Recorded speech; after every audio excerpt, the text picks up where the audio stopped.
کائنات میں ہر شے کے بننے کا کوئی نہ کوئی مقصد ہے، کوئی نہ کوئی ہدف ہے۔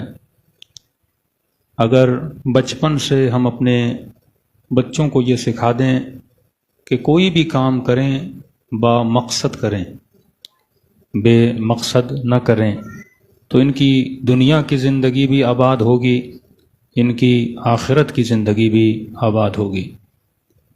7 سال تک یہ اولادیں آزاد ہیں، جو کریں روکا نہ کرو، ٹوکا نہ کرو، کیونکہ 7 سال تک ان کا ارادہ مضبوط ہوتا ہے، 7 سال تک ان کا ول پاور مضبوط ہوتا ہے۔ اگر خدا نخواستہ کسی ماں نے، کسی باپ نے 7 ایئرس تک اپنی اولادوں کو، بچوں کو ایک جبر والے ماحول میں رکھا تو سمجھ لیں اس کی پوری زندگی کی صلاحیتوں کو تباہ و برباد کر دیتے ہیں۔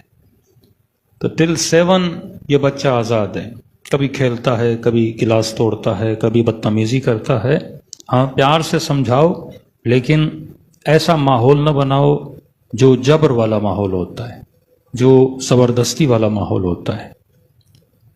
اور 7 سال سے 14 سال تک کا اب جبر کے ماحول کو پیدا کرنا شروع کر دو، الامر بین الامرین میں اس کو لانا شروع کر دو کہ ہاں کبھی تو آزاد ہے، کبھی تو مجبور ہے، اب اسے تھوڑا ڈانٹا بھی کرو، کیونکہ 7 سال کے بعد اچھے اور برے کی تمیز اس کے اندر آنا شروع ہو جاتی ہے۔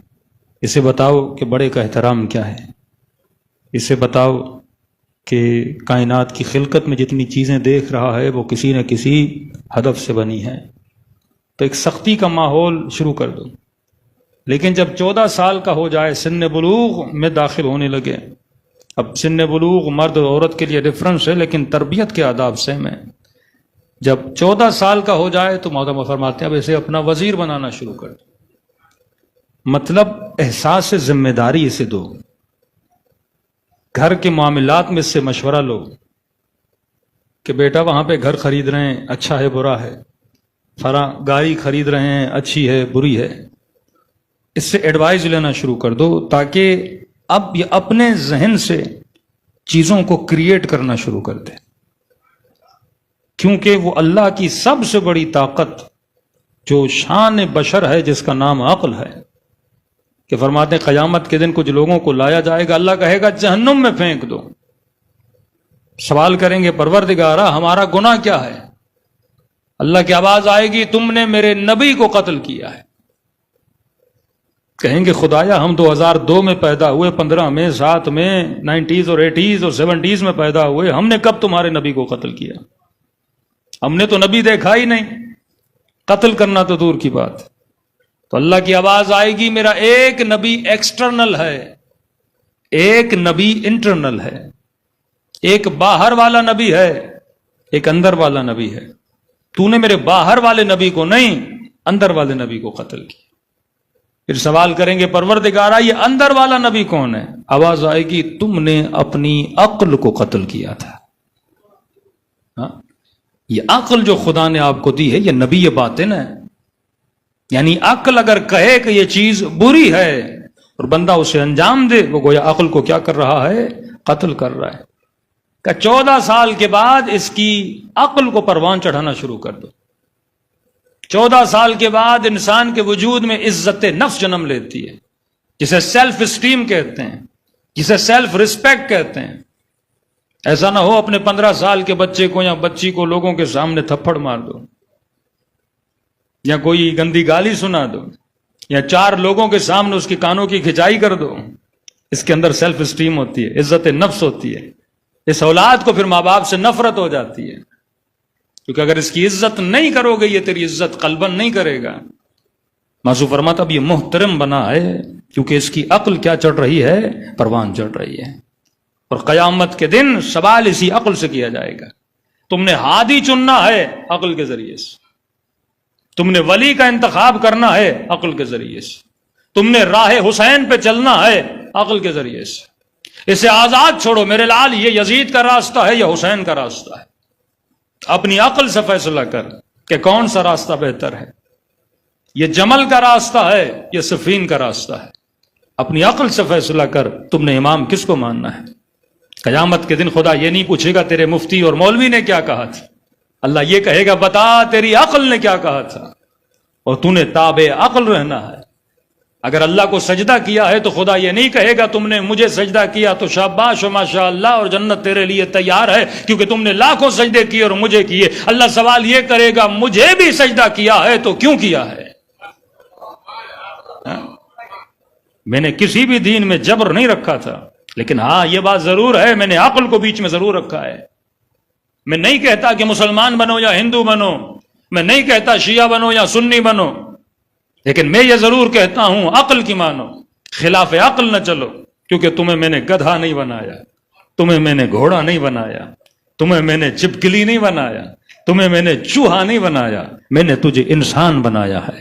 انسان انتخاب کا نام ہے، انسان عقل کا نام ہے، انسان تعقل کا نام ہے. اگر تیرا انتخاب عقلانی ہے تو جنت کا حقدار ہے. اگر تمہارا انتخاب غلط ہے، اب یہ دیکھیے انتخاب کا معاملہ بڑا عجیب ہے. امام کا انتخاب بھی صحیح ہو، بیوی کا انتخاب بھی صحیح ہو، کراچی میں کس محلے میں گھر لیتے ہو اس کا انتخاب بھی صحیح ہو، اسکول میں کس کے ساتھ دوستی کرتے ہو اس کا انتخاب بھی صحیح ہو، کسے اپنا ٹیچر بناتے ہو اس کا انتخاب بھی صحیح ہو، اور ممبر پر کس خطیب کو بٹھاتے ہو اس کا انتخاب بھی صحیح ہو. قومیں بگڑتی ہیں غلط انتخاب کی وجہ سے. اگر تیرا انتخاب غلط ہے تمہارا راستہ غلط ہے، اگر تمہارا انتخاب صحیح ہے راستہ صحیح ہے. بھائی ایک بندے کو کراچی سے حیدرآباد جانا ہے، آپ سے کہا جاتا ہے کس سواری پہ جاؤ گے. ایک آدمی کہتا ہے بھائی خرچہ بچا لو، مہران پہ چلا جاتا ہوں. ایک آدمی کہتا ہے خرچے کی پرواہ نہیں، مجھے جلدی سے جلدی حیدرآباد پہنچنا ہے. کہتا ہے جو نئی سے نئی گاڑی ہے اس کا بندوبست کیا جائے، پیسے میں دے دوں گا. اب یہ کہتا ہے پاگل آدمی ہے، اچھی سی گاڑی پہ جا رہا ہے، 2.5 گھنٹے کا سفر ہے، چھوٹی گاڑی پہ بھی جا سکتا ہے، اور اس نے پرانے سے پرانے ماڈل کی گاڑی لی. 200 400 500 1000 کے چکر میں اب جیسے کراچی سے نکلا، بحریہ ٹاؤن بھی کراس نہیں ہوا، گاڑی کا ٹائر پنچر، آدھا گھنٹہ لگا ٹائر بدلنے میں. پھر آگے چلا، انجن ہیٹ اپ کر گئی، گاڑی وہیں پہ رک گئی. 2 گھنٹے کے سفر کو طے کرتے کرتے شاید سے 6 گھنٹے لگ جائیں. لیکن اس نے انتخاب اچھی گاڑی کا کیا تو وہ جلدی سے جلدی اپنی منزل مقصود تک پہنچ گیا. تو اگر گاڑی کا انتخاب صحیح ہو تو تجھے حیدرآباد جلدی پہنچاتی ہے، اور گاڑی کا انتخاب غلط ہو تو حیدرآباد نہیں پہنچ پاتا. اب یہ بتا اگر ہادی کا انتخاب غلط ہوگا تو جنت جلدی کیسے پہنچے گا؟ جسے اپنی جنت کی گارنٹی نہیں، اور وہ چلا ہے تجھے جنت دینے کے لیے. انتخاب صحیح ہونا چاہیے. مفتی بولے اس کا انتخاب کر، مولوی بولے اس کا انتخاب کر. اللہ نے عقل دی ہے مسلمان، تو انتخاب صحیح کر. کسی نے کہا مولانا ہمیں بولا جاتا ہے علی کو پہلا امام کیوں مانتے، فلاں کو مان لے، علی کو کیوں مانتے ہیں. میں نے کہا جھگڑے کی بات ہی نہیں ہے، شیعہ کبھی لڑتا ہی نہیں ہے. شیعہ کو اللہ نے عقل دی ہے، لڑتے حیوانات ہیں، انسانات تھوڑی لڑتے ہیں. انسان عقل سے بات کرتا ہے. ہاں جان پہ آ جائے تو پھر انسان بھی اپنے دفاع میں لڑتا ہے. کوئی ایسی جنگ نہیں جس میں علی نے کہا پہلے تو تیر چلاؤ. یہ الزام امیر المومنین پہ جمل میں امام علی نے تھی. قطعاً امام نے کبھی تیر نہیں چلایا، پہلے تیر وہاں سے آیا، علی نے دفاع میں تیر چلایا. اسی طرح کربلا کا واقعہ پہلے تیر ابن سعد نے چلایا، حسین ابن علی نے دفاع کیا. اسی طرح رسول کا واقعہ، رسول نے کسی جنگ میں پہلے تیر نہیں چلایا، کیونکہ جو تیر کی پہل کرتا ہے وہ حیوانیت کا ثبوت دیتا ہے. انسان اپنا دفاع کرتا ہے. اسی طرح کسی حیوان کو مارنے کی اجازت نہیں. آپ کے گھر کے 2 گلی ادھر کوئی کتا بھونک رہا ہے، آپ کو اجازت نہیں آپ اسے ماریں. ہاں آپ کے بچے پہ حملہ کرے، آپ پہ حملہ کرے، کوئی موذی حیوان ہو جو آپ کے بچے کو نقصان دے، کوئی زہریلا حیوان ہو، اسلام کہتا ہے اب تجھے مارنے کی اجازت ہے، وہ بھی کس میں؟ دفاع میں، ورنہ تجھے قطعاً اجازت نہیں ہے. تو کہتے ہیں، میں کہتا کوئی بات نہیں، آپ بول دو ٹھیک ہے، علی کو چھوڑنے کے لیے تیار ہیں، لیکن فیصلہ عقل کرے گا. اگر میں بہتر کو چھوڑ رہا ہوں تو کوئی ایسا لاؤ جو اس سے بہتر ہو. ایک کھلا چیلنج دینا آپ مسلمانوں کو. کہ ٹھیک ہے ہم آج کے بعد حضرت علی کی امامت سے دستبردار ہو جاتے ہیں، لیکن شرط یہ ہے کوئی ایسا امام لاؤ. بولو عجیب مسلمان ہو، تمہارا کوئی میٹرک کا، انٹر کا، کوئی پرائمری اسکول بھی ہو نا، کوئی بندہ بولتا ہے ٹیچر مجھے اچھا نہیں لگتا اسے چینج کر دو، تو اب وہ تو ٹھیک ہے ٹیچر ہٹا رہا ہوں، بہتر ٹیچر لاؤ، میرا پورا اسکول اسی سے چل رہا ہے، میرے پورے بچوں کی تعلیم یہ دے رہا ہے. اب کسی کے پاس یونیورسٹی ہو اور اس نے ایم اے پاس ٹیچر رکھا ہوا ہو یا P H D holder teacher رکھا ہوا ہے، اور کوئی بولے کہ نہیں اس پی ایچ ڈی والے کو ہٹاؤ، آپ بولو ٹھیک ہے میں ہٹانے کے لیے تیار ہوں، اور بولے دیکھو یہ میٹرک فیل والا ایسے رکھ لو. کوئی دنیا کی کوئی یونیورسٹی دیکھی ہے جو پی ایچ ڈی ہولڈر کو ہٹا کے میٹرک فیل کو رکھ دے؟ اور تم ہمیں بولتے ہو باب مدینۃ العلم کو ہٹاؤ. بھائی کوئی تو ایسا لاؤ جس کا علم علی سے بہتر ہو. یاد کوئی تو ایسا لاؤ جو بہادری میں علی سے زیادہ ہو، حسب میں علی سے بہتر ہو، نسب میں علی سے بہتر ہو. کمال علی ابن ابی طالب یہ ہے کہ ولادت کعبے میں، شہادت مسجد میں، جس مہینے میں شہادت ہوئی وہ مہینہ سب مہینوں سے افضل، جس رات میں ضربت لگی وہ رات تمام راتوں سے افضل، جس نماز میں شہادت ملی، پنجگانہ نمازیں ہیں نا، وہ نماز یعنی صبح کی نماز تمام نمازوں سے افضل، اور نماز کے جس رکن میں شہادت ملی سجدے کا رکن تمام ارکان سے افضل.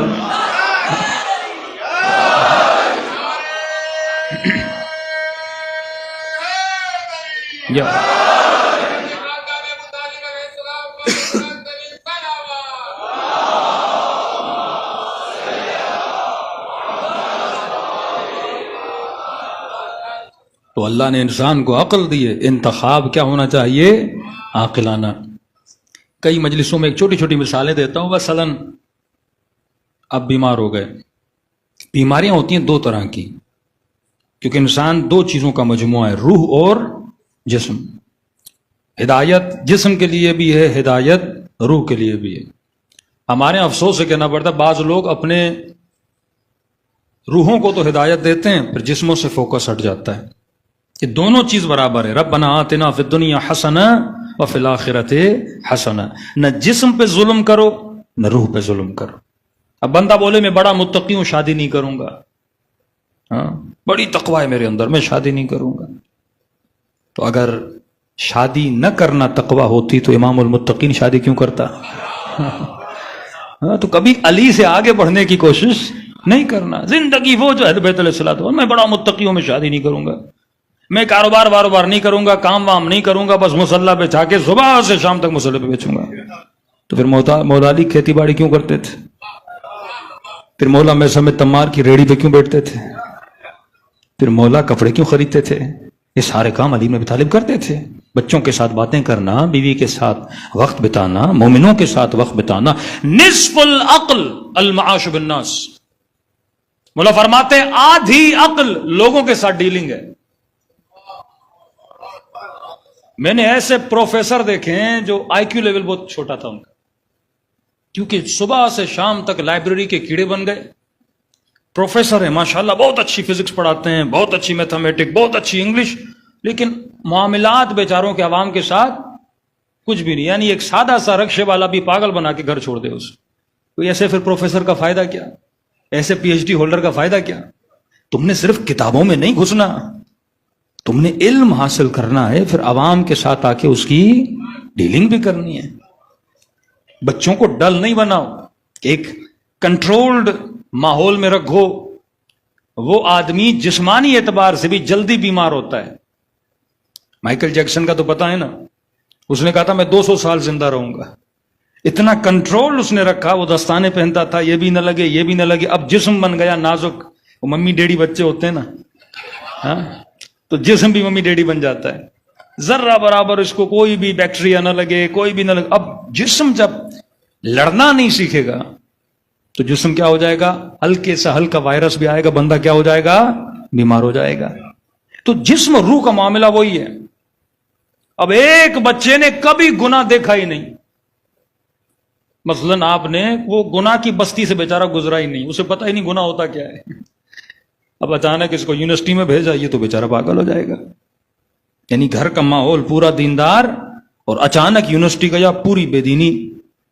اب یہ بچہ کیا ہو جاتا ہے؟ کنفیوز. اب اس کا مطلب نہیں آپ گھر میں بے دینی پھیلائیں، اس کا مطلب یہ نہیں ہے. مطلب اسے بتائیں میرے لال دنیا میں کیا ہو رہا ہے، چور کس طرح چوری کرتا ہے، لوگ کس طرح دھوکہ دہی. امام فرماتے ہیں سب سے بڑا استاد تجربہ ہے. اگر تو نے معاشرے کی ٹھوکریں کھائی ہیں بچے کو بتا، اگر تو نے معاشرے کی گندگیوں کو دیکھا اسے پہلے سمجھا کہ میرے لال ایسا نہیں ہو تو وہ غلطی کرے جو غلطی میں کر چکا ہوں یا میرے دوست کر چکے ہیں، اسے فائدے بتا، اسے نقصان بتا. اسی طرح جسم کو اگر جتنا بچایا جاتا ہے، جیسے اس کو ہلکی پھلکی بیماری لگتی ہے بندہ مر جاتا ہے. کرونا میں سب سے زیادہ ایرانی مرے کیونکہ ایرانیوں میں صفائی بہت ہے، محتاط بہت ہے. ہم جب تھے کرونا کے دنوں میں تو وہ جو اے ٹی ایم کی مشین ہے نا اس کو بھی وہ ہاتھ نہیں لگاتے تھے، ہاتھ میں کارڈ لیتے تھے اور کارڈ سے اے ٹی ایم کی مشینوں پہ اتنے ڈر گئے اور سب سے زیادہ ان کی باڈی کیا ہوئی؟ افیکٹ ہوئی. اٹلی سب سے زیادہ افیکٹ ہوا اور پاکستانیوں کو پرواہ ہی نہیں تھی. ہاں کیونکہ آپ نے ہر طرح کا برگر، ہر طرح کے چھولے، ہر طرح کی پوری، ہاں جب سی وی یو پہ گئے تو آپ نے کھا لی تھی، تو وہ سارے وائرسز آپ کی باڈی میں جا. اب اس کا مطلب نہیں ہم گندگی میں رہیں، مطلب یہ نہیں ہے، لیکن کچھ اسلامی چیزیں ہیں ذرا ان پہ غور کریں. تو یہ تو آج ثابت ہو رہا ہے نا، جو اہل بیت نے اتنے سال پہلے بتایا تھا. ایک الگ ٹاپک ہے، اللہ نے زندگی دی تو کبھی ہم علم الابدان پہ کشرا ہونا چاہیے کہ جسموں کی بقا کے لیے اہل بیت نے کتنے فرامین پڑھے. آج افسوس ہوتا ہے، ایک بیچارہ اس دن اورنگی گیا، پتہ نہیں کورنگی، تو وہاں کوئی 28 سال کا جوان 4 بچے کا مولانا اٹیک سے مر گیا، بالکل ینگ بچہ تھا، مر گیا. کیونکہ ہم اپنے جسموں کا جب خیال نہیں کریں گے نا، اب اللہ تو نہیں مارتا نا، ہم خود بے-احتیاطیاں کر کے اپنے جسم کو تباہ. روح اور جسم کا میلاب بڑا عجیب ہے. اگر جسم صحت میں نہیں تو روح بھی سکون میں نہیں ہے. اگر آپ کا جسم صحیح سالے میں بندہ نماز بھی پڑھے گا تو مزہ آتا ہے. اب آپ کو بخار ہو، گلے میں تکلیف ہو، کھانسی ہو تو نماز میں بھی انسان کو مزہ نہیں آتا کیونکہ ڈسٹرب کر رہا ہوتا ہے نا جسم. آپ کی ٹی وی پہ تصویر صاف تب آتی ہے جب اینٹینا کی وائر صحیح لگی ہوئی ہو نا. اب اینٹینا کی وائرنگ صحیح نہیں ہو، آج کے اینٹینا کا زمانہ نہیں ہے، لیکن اگر وائر اس کے صحیح نہ ہو تو بار بار تصویر کیا ہوتی رہتی ہے؟ خراب ہوتی رہتی ہے.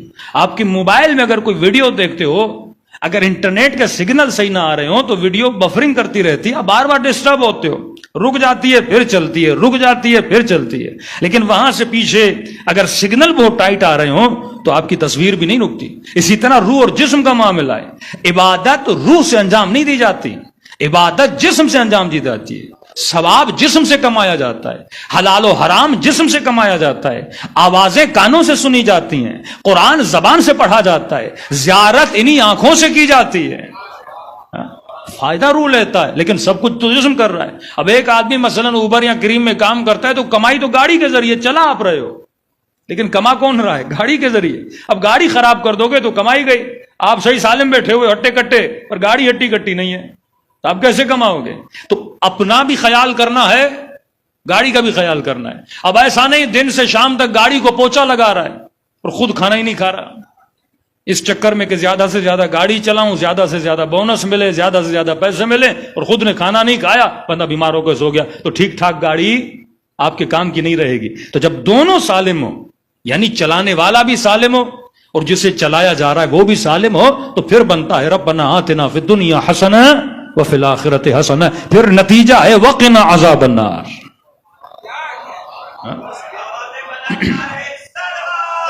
اللہ صلی اللہ علیہ وسلم. اب ایک حدیث کا ایک نقطہ کہ انشاءاللہ اگر زندگی رہی تو دین کو اگر ہم پریکٹیکلی اپنی زندگی میں اپلائی کریں اور سائنٹیفکلی اس کے فائدے بھی دیکھے جائیں تاکہ لوگوں کو پتا چلے دین کا فائدہ کتنا ہے. آپ کو یاد ہے پہلے ہم سبیلیں لگاتے تھے تو سبیلوں پہ گلاس رکھتے تھے، ہاں سارے مومنین آتے تھے، اس نے بھی گلاس میں پانی پیا، اس نے بھی گلاس میں پانی پیا، پیتے تھے. اور آج ایک نئی رسم چلی، بھائی جھوٹا نہیں پینا. سب انگریز کے بچے بن گئے نا کہ جھوٹا نہیں پینا. اور معصوم کیا فرماتے ہیں؟ مومن کے جھوٹے میں اللہ نے شفا رکھی ہے. اس کو آج میں سائنٹیفکلی پروف کروں گا. کہ اللہ نے شفا کیسے رکھی. مومن کے جھوٹے میں اللہ نے وبا کوئی اور چیز، اس کے لیے معصوم نے کچھ دوری کا کہا ہے کہ اگر وبا کسی کو یعنی اتنی خطرناک بیماری ہو جائے وہاں پہ فرامین ہے، پھر تھوڑی تھوڑی دوری بھی اختیار کرو. لیکن نارمل مومنین ہے کسی کا جھوٹا پینا شفا ہے. کیسے شفا ہے؟ یہ کورونا کے دنوں میں ثابت ہوا، بتا رہا ہوں کیسے. مثلا کسی آدمی نے پانی پیا تو اس کا لعاب دہن پانی میں لگا. اب مثلا میں نے پانی پیا، مجھے مثلا کوئی بخار ہے، کوئی بیماری ہے، میری باڈی میں کچھ وائرسز ہیں، بیکٹیریاز ہیں. اب جب میں نے پانی پیا نا تو وہ بیکٹیریا میرے لعاب دہن میں موجود ہیں. اب جب پانی پی کے پانی رکھتا ہوں، آدھا گلاس کیا تو وہ اس پانی میں مل گئے. پانی میں ملے تو اس میں حل ہو گئے. جب حل ہو گئے تو اس بیکٹیریا کا جو کمزور ترین بیکٹیریا تھا نا وہ اس پانی میں کیا ہوتا ہے؟ موجود ہوتا ہے. ٹھیک ہے. اب وہ آپ نے پیا تو اس مومن کا بیکٹیریا کس کی باڈی میں چلا گیا؟ آپ کی باڈی میں چلا گیا. یعنی کمزور ترین بیکٹیریا آپ کی باڈی میں چلا گیا. وہ آپ کی باڈی میں ویکسینیشن کا کام کرتا ہے. آپ کو پتا ویکسین کیا ہے؟ کبھی آپ یرقان کا ٹیکہ لگاتے ہیں، کبھی آپ پولیو کی ویکسین لگاتے ہیں، کبھی پتا نہیں یہ جھوٹی جھوٹی کورونا کی ویکسینیں آپ نے لگوا لی. تو یہ جو ویکسین آپ لگاتے ہیں یہ کیا ہوتی ہے؟ ویکسین کے اندر ایک وائرس ہوتا ہے جو کمزور ترین وائرس ہے. یعنی اتنا خطرناک نہیں ہے کہ آپ کو مارے. سمجھو کہ لولا لنگڑا ٹوٹا پھوٹا وائرس انہوں نے آپ کی باڈی میں بھیج دیا. اب جیسے باڈی میں جاتا ہے تو باڈی اسے پہچاننا شروع کرتی ہے اور اس سے لڑنا شروع کر دیتی ہے کہ کل اگر کوئی اسی قسم کا مضبوط وائرس آئے تو باڈی کو پہلے سے پتا ہو کہ دشمن ہوتا کیسا ہے، تو اس دشمن کو پہچان لے اور اسے کیا کر دے؟ باڈی ختم کر دے، قتل کر لے. اسی طرح جب مومن کا جھوٹا کھاتا ہے تو اس مومن کے جو بیکٹیریاز ہیں یا کمزور وائرسز ہیں وہ کس کے اندر جاتے ہیں؟ آپ کی باڈی کے اندر جاتے ہیں. وہ ویکسین کا کام کرتے ہیں. اب کل اگر کوئی مضبوط وائرس بھی آیا، اس وائرس کو آپ کی باڈی پہلے سے جانتی ہے تو آپ کبھی بیمار نہیں ہو گئے. مثلا 10 مومنین نے پانی پیا، آپ نے کوئی 15-30 مومنین کہے جھوٹا آپ نے کھا لیا تو ان کے جو کمزور بیکٹیریاز ہیں وہ آپ کی باڈی میں جاتے ہیں تو آپ کی باڈی سب سے زیادہ کیا ہو جاتی ہے؟ مضبوط ہو جاتی ہے. مثلا ایک آدمی صرف ایران گیا ہے تو اسے پتا ہے ایران کے معاملات کیا ہوتے ہیں، وہاں کے ڈرائیورز کیسے ہوتے ہیں، ہوٹل والے کیسے ہوتے ہیں، کسی کو لوٹنا ہو تو لوٹا کیسے جاتا ہے. عراقی اب ایک آدمی عراق بھی گیا، ایران بھی گیا، UK بھی گیا، یورپ بھی گیا. اب اسے سب ملکوں کا تجربہ ہے کہ کس ملک میں کیسے چلا جاتا ہے. اسی طرح جب آپ کثرت سے کسی مومنین کا سبیل کے ذریعے مختلف ہے، یہ جسم بھی ایک پورا نظام ہے، یہ پورا عالم ہے، تو آپ کا جسم بھی مختلف وائرسز کو پہچان لیتا ہے اور آپ کے لیے وہ باعث شفا بن جاتا ہے. ہاں کہ آج ہم دین سے جتنا آدمی دور جاتا ہے نا اتنا آدمی کی زندگی کیا ہوتی جاتی ہے؟ خراب ہوتی جاتی ہے. کیونکہ پاکستان میں عادت ہے مومن سبیل بھی پی لیتا ہے. پہلے ہوتا تھا ایک پلیٹ میں بیٹھ کے 4 مومنی نیاز بھی کھا لیتے تھے. ہاں تو یہ باعث شفا صرف یہ نہیں کہ اللہ آسمان سے کوئی جادو کی چھڑی اتارے. شفا بھی ایک پریکٹیکل پروسیس ہے. جب کہتا ہے شفا ہے مطلب پریکٹیکل پروسیس ہے، وہ سائنٹیفکلی پروسیس ہے جو آپ کی باڈی میں ہوتا ہے. اب انسان آہستہ آہستہ تجربے کر کے ان مرحلوں پہ پہنچ رہا ہے اور باب مدینۃ العلم کو تو پہنچنے کی ضرورت نہیں ہے، وہ پہلے سے پہنچے ہوئے ہیں. ہاں یا علی وہ ہمارے سسٹم کو جانتے ہیں. قرآن نے یہ نہیں کہ اللہ کہتا ہے شہد میں نے شفا رکھی ہے. شفا کا مطلب بیماری پھر پلٹ کے نہ آئے. ایک ہوتا ہے علاج، معالجہ، سر میں درد ہوئی، گولی کھائی، درد چلا گیا، 6 دن کے بعد پھر آ گیا. شفا کا مطلب ہے بیماری پھر واپس پلٹ کے نہ آئے. اب شہد میں شفا رکھی. اب بیچارے فلسفہ سمجھو نا قرآن کا، شہد میں شفا کیوں ہے؟ پھر خدا خود بتاتا ہے کہ شہد کی مکھی مختلف پھولوں سے جا کے وٹامنز لیتی ہے، تغذیہ کرتی ہے، لہٰذا میں نے شفا رکھی. اب بیچارہ مومن بازار سے شہد خرید کا، مولانا میں نے تو 4-5 شیشیاں کھا لی، شفا ہی نہیں مل رہی. اور قرآن نے کہا شفا ہے. کیوں تجھے شفا نہیں مل رہی؟ کیونکہ یہ کیا کرتے ہیں؟ شہد کی مکھیوں کو شکر کھلاتے ہیں. اب شفا پھولوں میں ہے نا، ایک پریکٹیکل پروسیس ہے نا، اس پروسیس کو پورا کرو. ایک شہد کی متی 20 یا 26 کلومیٹر کا راؤنڈ مارتی. اس اتنے کلومیٹرز میں جتنے پھول ہوں گے، جتنے پھولوں سے وہ آب لے گی، اس میں اللہ نے کیا رکھی ہے؟ شفا رکھی ہے. جس طرح ملٹی وٹامن آپ کھاتے ہیں، آپ کو کیا ملتی ہے؟ شفا ملتی ہے. اب آپ نے شہد کی مکھی کو کیا کر لیا؟ قیدی کر لیا. شہر تو بنا رہی ہے پر بغیر شفا کے بنا رہی ہے. یہ پروسیس ہر چیز میں. نصف العقل المعاش بالناس، آدھی عقل لوگوں کے ساتھ اٹھنا بیٹھنا ہے. یہ تربیت کے آثار ہیں اہل بیت علیہ الصلوۃ والسلام کی. اب آتے ہیں انتخاب پر. انتخاب کسی کا بھی ہو وہ میری زندگی میں اثر رکھتا ہے. غلط امام کا انتخاب کیا بندہ جہنمی بن جاتا ہے. غلط مفتی کا انتخاب کیا بندے کی زندگی تباہ ہو جاتی ہے. ہاں، کل ہی ہم ایک سادات سے ڈسکس ہو رہی تھی، انٹیریئر سندھ میں گاؤں کا ہیں تو سارے سید پر کٹر قسم کے وہابی. اب ان کی نسل میں سے ان کا ایک بچہ شیعہ ہو گیا تو کہنے لگا ہمارے جو دادا تھے کہتے مولانا اتنوں کے نکاح انہوں نے پڑھائے. میں نے کہا کون سے نکاح؟ کہا وہ ریپیٹڈ نکاح. ان کا کیا مطلب؟ کہا اتنی نفرت کر، ہم چھوٹے بچے تھے ہمارے دادا، ہمیں اتنی نفرت شیعوں سے کہ پتہ نہیں کتنے بیچارے علم کے نیچے سے گزرے، سب کو بولا تمہارے نکاح ختم ہے. کہ صبح سے شام تک اس کے گھر پہ لائن ہوتی تھی، وہ لوگوں کے دوبارہ نکاح پڑھاتا تھا، دوبارہ نکاح پڑھاتا. اب سیدوں کی بات کر رہا ہوں. یعنی غلط مفتی کا انتخاب بھی انسان کی زندگی کو کیا کرتا ہے؟ تباہ کرتا ہے. غلط مولوی کا انتخاب بھی انسان کی زندگی کو کیا کرتا ہے؟ غلط ٹیچر اگر تم نے زندگی میں چنا، اسکول کے اندر غلط مہد تم نے اپنے لیے ڈھونڈا، غلط سوسائٹی میں تم نے گھر لیا. کئی لوگ اس لیے تباہ ہو گئے، مولانا فلاں جگہ پہ مثلا 15 لاکھ سستے میں گھر مل رہا تھا، ہم نے لے لیا. اب سستے 15 لاکھ کے چکر میں تم نے گھر تو لے لیا پر تمہاری نسلیں تباہ ہو گئی. بیٹا غلط دوستیوں میں پڑ گیا، بیٹی غلط چکروں میں پڑ گئی، زندگی تباہ ہو گئی. حق کے انتخاب خدا نے تجھے دیا ہے لیکن تیرا انتخاب عاقلانہ ہونا چاہیے، عوامانہ نہیں ہونا چاہیے. جن کے انتخابات عوامانہ ہیں ان کی زندگی تباہ ہو جاتی ہے. جن کے انتخابات عاقلانہ ہیں. بچے کو کس یونیورسٹی میں بھیجنا ہے، بیٹی کو کس اسکول میں بھیجنا ہے، کون سا ٹیچر اسے دینا ہے. بچہ دشمن کا تھا پر ٹیچر اچھا ملا تو بندہ عاشق علی بن گیا. ہاں، بیٹا یزید کا تھا نا، بیٹا ہارون کا تھا نا، پر دیکھو عاشق کس کا بنا؟ امام موسیٰ کاظم کا بنا. عاشق کس کا بنا؟ امام زین العابدین کا بنا. رسول سے لے کر اب تک لوگوں کے انتخاب ہیں جو ان کی قسمت کا فیصلہ کرتے ہیں. میں نے ایک سمپل سی مثال دی. میں نے کہا اگر 2 بیماریاں ہیں، جسم کی اور روح کی. جسم بیمار ہوتا ہے تو بندہ کس کے پاس جاتا ہے؟ جسم کے ڈاکٹر کے پاس. اب آپ کو شوگر ہے، آپ کا بی پی ہائی ہے، یا کسی کی آنکھیں خراب ہیں تو میں نے بولا آئیے آپ کو بہترین ڈاکٹر کے پاس لے جاتا ہوں، ایسی دوا ہے، شفا ہی شفا ہے. اور آپ جیسے اس ڈاکٹر کی کلینک میں پہنچے آنکھیں بنوانے کے لیے تو آپ نے دیکھا ڈاکٹر اندھا ہے. تو آپ کو کہ مولوی صاحب کہاں لائے ہو؟ جو اپنا علاج نہیں کر سکا وہ میرا علاج کیسے کرے گا؟ بعض لوگوں کو بالوں کا بڑا شوق ہوتا ہے، مولانا بال جھڑ گئے. میں نے کہا آؤ کراچی میں بہترین ڈاکٹر آیا ہے، ایسا تیل دیتا ہے، ایسی دوائیاں دیتا ہے کہ فوراً بال نکل آئیں گے. ہاں، گلو گل شنو بہار ہو جائے گی آپ کے سر پہ. اور آپ جیسے اس ڈاکٹر کی کلینک میں گئے اور آپ نے دیکھا ڈاکٹر خود گنجا ہے تو آپ بولو گے نا مولوی صاحب یہ کہاں لے کر آئے ہو مجھے؟ جس کی دوا اس کے سر پہ اثر نہیں کرتی تو میرے سر پہ کیسے کرے گی؟ اتنی عقل آپ کو ہے کہ کبھی بھی ایسے ڈاکٹر کے پاس نہیں جانا جس کی دوا اس کے لیے اثر انداز نہیں ہے تو میرے لیے اثر انداز کیا ہوگی؟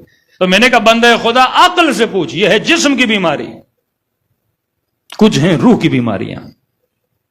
تو اگر جسم کا معالج ہے تو روح کا بھی تو کوئی نہ کوئی معالج ہوگا نا. پہلے کاغذ و قلم اٹھا، یہ ڈیفائن کر کے روح کی بیماریاں کیا ہیں، لکھ جو قرآن نے بیان کی. سب سے بڑی روح کی بیماری ہے شرک. سب سے بڑا گناہان کبیرہ میں سے جو گناہ ہے وہ گناہ شرک ہے. ہر گناہ کی معافی ہے، شرک کی معافی نہیں ہے. ہر گناہگار کے لیے شفاعت ہے، مشرک کے لیے شفاعت نہیں ہے. گناہان کبیرہ کبھی وقت ملا 20 گناہان کبیرہ جو میرے چھٹے امام نے فرمائے کبائر، اس سے بندہ دوری کرے صغائر سے خود بخود بچ جائے گا. سب سے بڑا گناہ مثلا گناہ شرک جو روحانی بیماری ہے. بت پرستی، شراب کا پینا، جھوٹی قسمیں کھانا، کسی کی طرف زنا کی تہمت لگانا گناہ کبیرہ میں سے۔ اب میں نے کہا روحانی بیماریوں کا علاج کے لیے بھی ایسا ڈاکٹر ہو جو خود ان گناہوں میں نہ پڑا ہو۔ اگر کسی نے کبھی شرک کیا ہے وہ میرا علاج کیسے کرے گا؟ اگر کسی نے کبھی بت پرستی کی ہے وہ میرا علاج کیسے کرے گا؟ اگر کسی نے کبھی شراب پی وہ میرا علاج کیسے کرے گا؟ اگر کسی نے کبھی جھوٹی شہادتیں اور جھوٹی قسمیں کھائی ہیں وہ میرا علاج کیسے کرے گا؟ تو اگر جسم کے لیے تجھے ایسا ڈاکٹر چاہیے جس کی دوا میں اثر ہو، تو روح کے لیے بھی ایسا ڈاکٹر ڈھونڈنا ہوگا جس نے کبھی خود گناہ نہ کیا ہو۔ یہ کلی فیصلہ ہے۔ تو میں نے کہا ہے مسلمان، جب بھی کسی صحابی کا نام آتا ہے آگے رضی اللہ عنہ آتا ہے، لیکن جب علی کا نام آتا ہے تو آگے کرم اللہ وجہہ آتا ہے۔ جب ہم نے تم سے پوچھا کہ یہ بتا علی رضی اللہ کیوں نہیں، علی کرم اللہ کیوں ہے، تو جواب تم نے خود دیا، کیونکہ سب کے چہرے بتوں کے سامنے جھکے تھے، علی کا چہرہ کبھی بتوں کے سامنے نہیں جھکا۔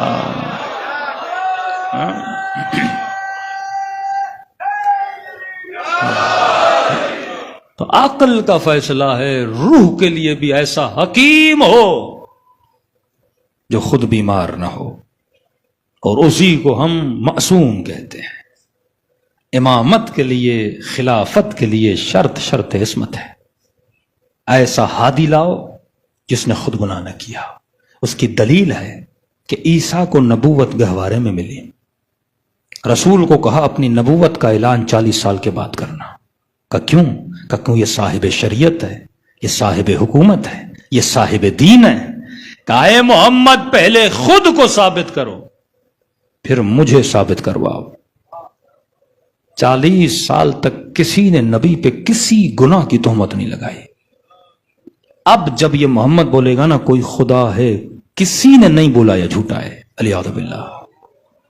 ہاں یہ کہتے تھے ساحر ہے، یہ کہتے تھے مجنون ہے، جادوگر ہے، لیکن کبھی کسی نے نہیں کہا کہ محمد جھوٹ بولتا ہے۔ سب کہتے تھے یہ صادق ہے، یہ امین ہے، یہ سچا ہے۔ جب رسول نے بولا نا شراب نہ پیو، کسی نے یہ نہیں کہا لیاد باللہ آپ پیتے تھے، آج ہمیں منع کر رہے ہو۔ کہ 40 سال خود کو ثابت کر۔ ہر اس چیز کا حکم دیا جو رسول نے خود نہیں کیا تھا۔ اب سوال رسول کے بعد بھی مسند پہ وہ بیٹھے نا جس نے کبھی یہ سارے کام نہ کیا ہوں، تو وہ ڈھونڈنے کے بعد بھی اگر تجھے کوئی ملے گا تو علی اور اولاد علی ملے گی نا۔ ہاں، جنہوں نے زندگی میں، اور صرف مولا علی نہیں، جناب جعفر طیار، یہ اہل سنت کی کتاب میں موجود ہے۔ جناب جبرائیل نازل ہوئے اور اللہ نے کہا کہ اے میرے حبیب جعفر کا شکریہ ادا کرو۔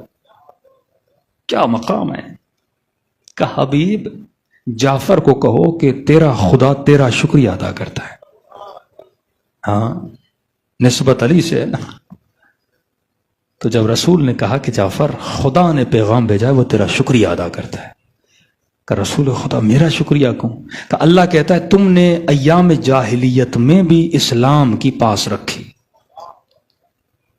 2-3 کام تھے جو جناب جعفر نے اسلام کے آنے سے پہلے بھی نہیں کی۔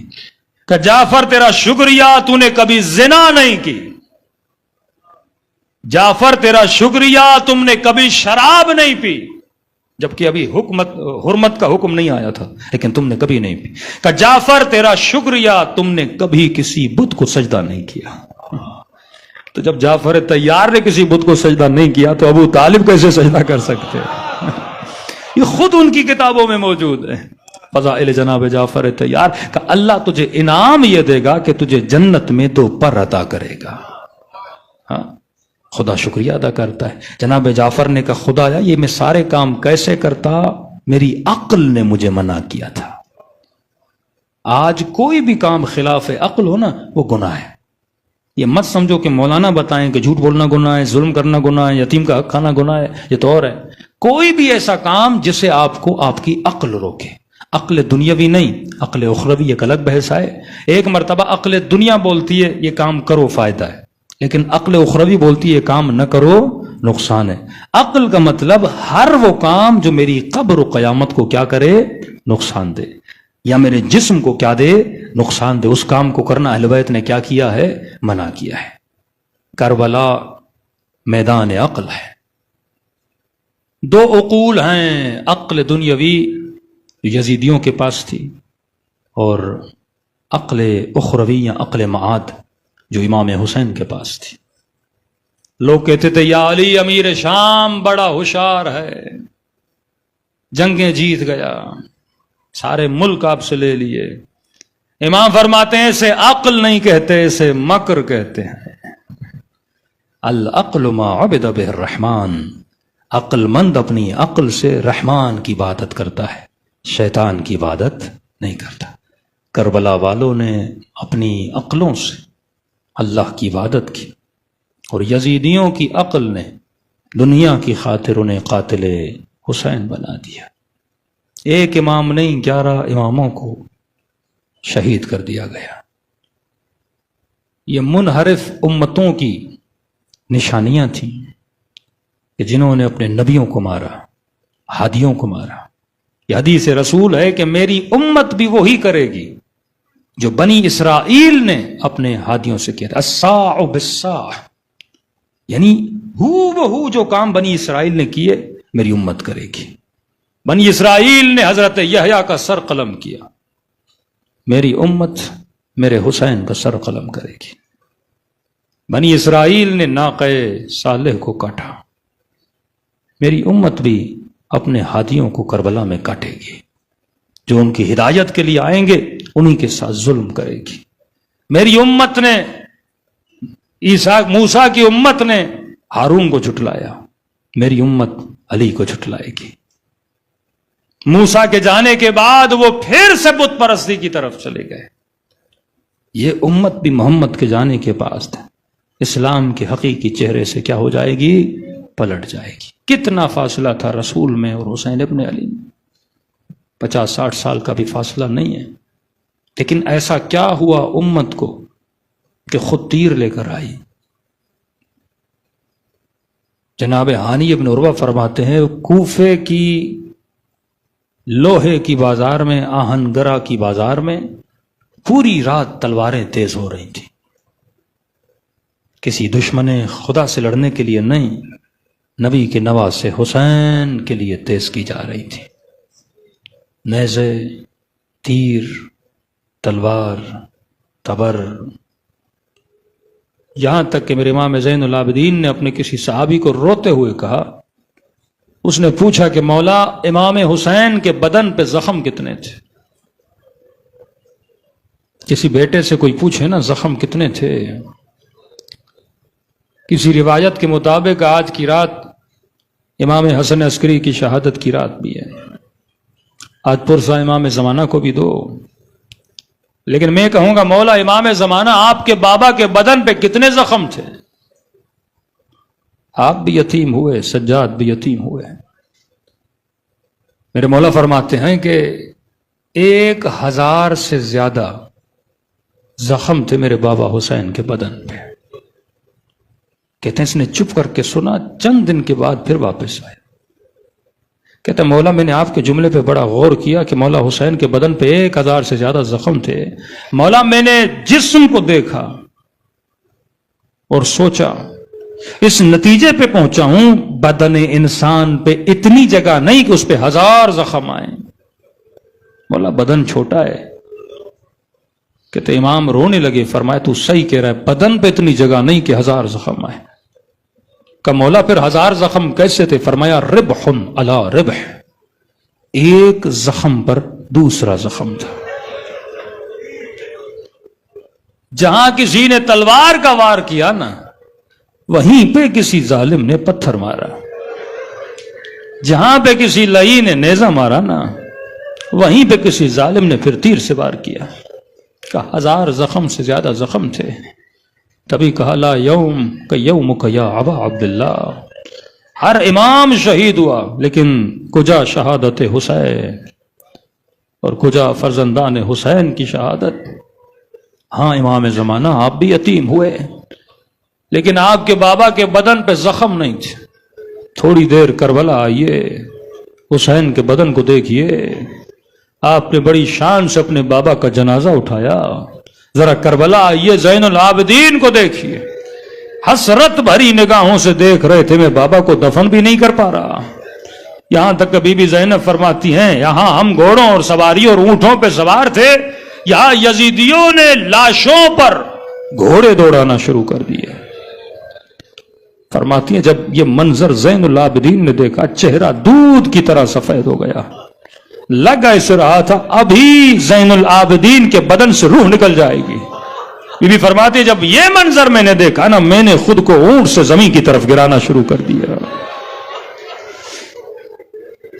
کہ زین العابدین کی نگاہیں حسین کے بدن سے ہٹیں اور زینب پر پڑیں، کیونکہ اگر 10 منٹ اور زین العابدین دیکھے گا تو شاید زندہ نہ رہ پائے.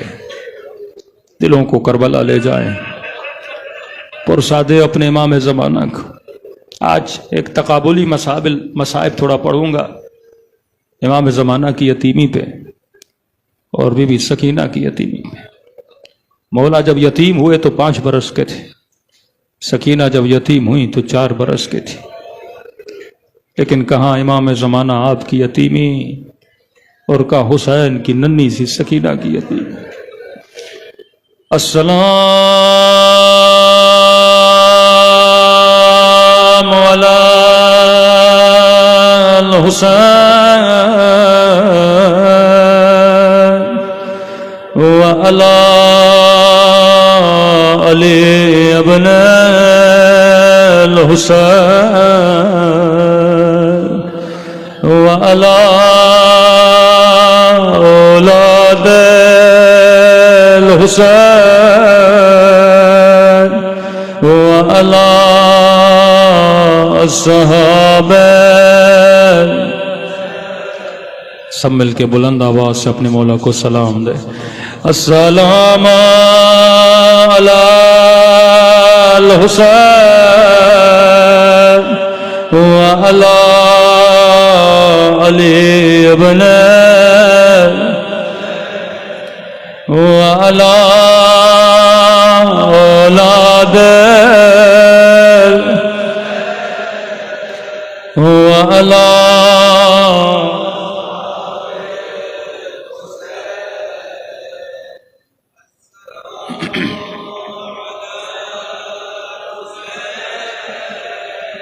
وعلی علی ابن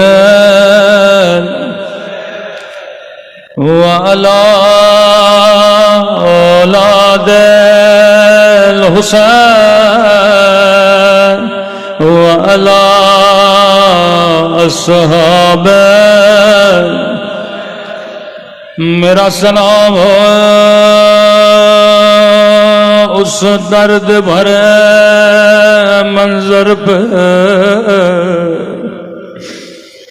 جب سکینہ نے اپنے ہونٹوں کو بابا کی کٹی ہوئی گردن پہ رکھا تھا.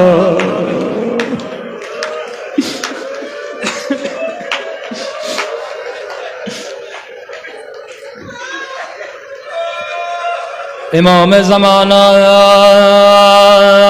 یقیناً آپ نے بھی آخری لمحوں میں بابا کو بوسہ دیے ہوں گے، لیکن آپ نے بابا کا سر دیکھا، آپ کے بابا کا بدن سالم تھا، لیکن مقتل کے جملے گئے. یہ جب یہ بچی گودی قتل گاہ میں پہنچی، جگہ جگہ لاشیں بکھری ہوئی تھی. وہ سکینہ جو بابا کے سینے پہ سونے کی عادی تھی، لیکن سکینہ کو کہیں بابا نظر نہیں آیا. کبھی دائیں دیکھے کبھی بائیں دیکھ بابا کیسے پہچان میں آتا، کیونکہ حسین کے بدن پہ سر موجود نہیں تھا اور بدن پہ لباس موجود نہیں تھا۔ بچی ڈھونڈ ڈھونڈ کے تھک گئے، روکے گا میرے غریب بابا، میرے پیاسے بابا۔ ایک مرتبہ کٹی ہوئی گردن سے آواز آئی، الیہ الیہ، او میری یتیم بچے بابا کے قریب آ۔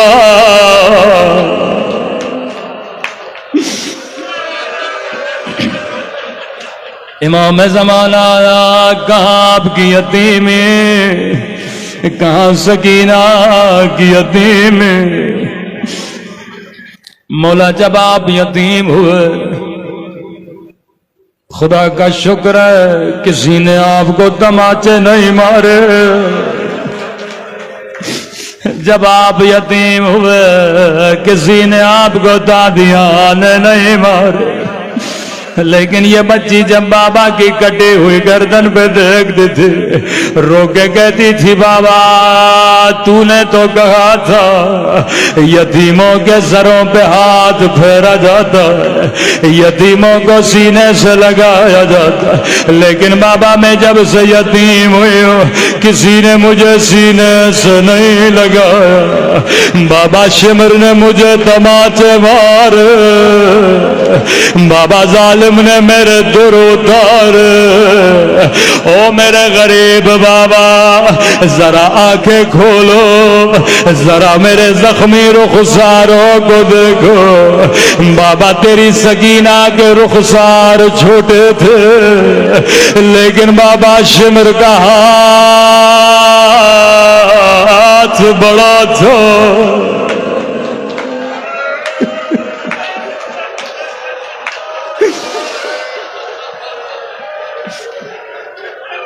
مولا امام زمان آیا، آپ بھی یتیم ہوئے،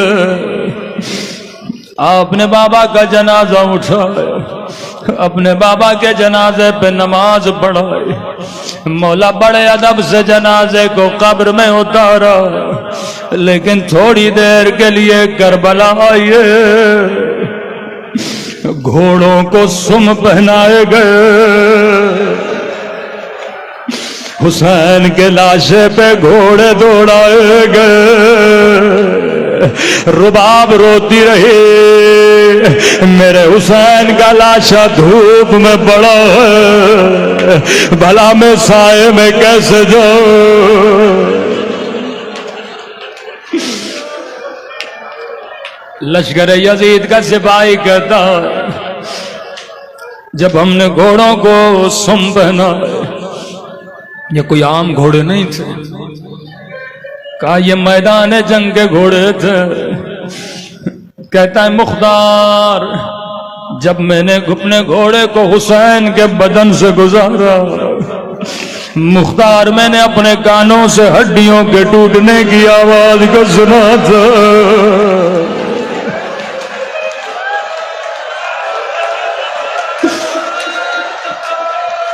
امام زمانہ آپ کے بابا کا بدن سالم تھا، لیکن ہائے زینب کا بھائی، ہائے سکینہ کا بابا، ہائے امام زین العابدین کا بابا۔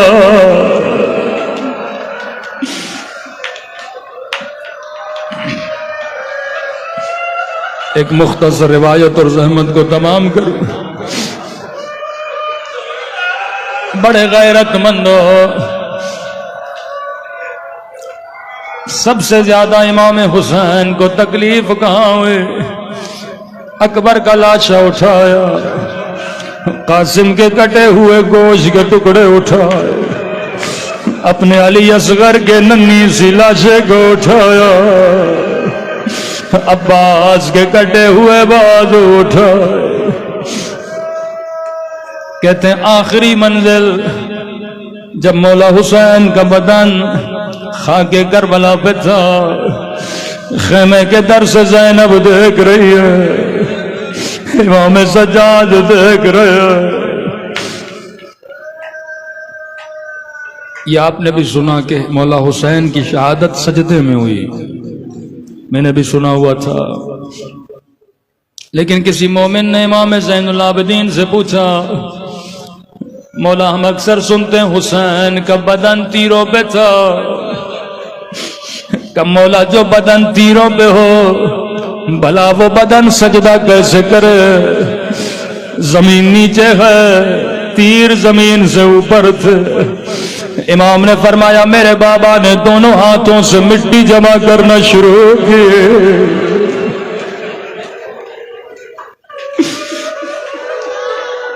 اتنی مٹی جمع کی کہ حسین کی پیشانی خاک کربلا پہ پڑ گئے۔ شیر خدا کا بیٹا ہے، آپ کئی بار سنتے ہیں حسین کا قاتل شمر ہے، کبھی سنتے ہیں سنان ہے، 3-4 لوگوں کے نام آتے ہیں کہ مولا 3-4 نام کیوں ہے؟ امام نے فرمایا کیونکہ سب گئے میرے بابا کے گردن کو کاٹنے کے لیے، ایک جاتا تھا وار کرتا تھا، پھر جرت نہیں ہوتی تھی واپس آتا تھا، پھر دوسرا جاتا تھا جرت نہیں ہوتی تھی، کہ کوئی راضی نہیں ہوا۔ کسی نے کہا حسین زندہ ہے، کسی نے کہا حسین شہید ہو گئے، میں تفصیل سے پڑھنے کا عادی نہیں۔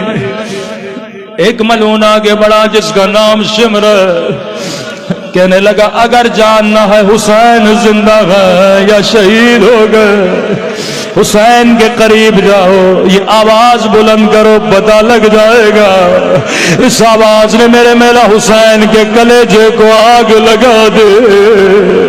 یہ لئی مولا حسین کے قریب گیا، آواز دے کے کہنے لگا خیموں کو آگ لگا لو، سیدانیوں کی چادر جھیلو۔ جیسے غیرت خدا نے آواز سنے، بڑی مشکل سے کھڑے ہونے کی کوشش کی، لیکن مولا فرماتے ہیں بدن سے سارا خون بہ چکا تھا، میرے مولا گھٹنوں کے بل کھڑے ہوئے، ایک مرتبہ دائیں طرف دیکھا، ایک مرتبہ بائیں طرف دیکھا، آواز دے کے کہا اینا اینا خی ابا،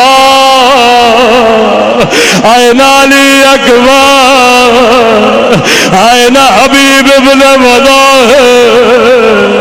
او میرے شیروں کہاں ہو، عباس کہاں ہو۔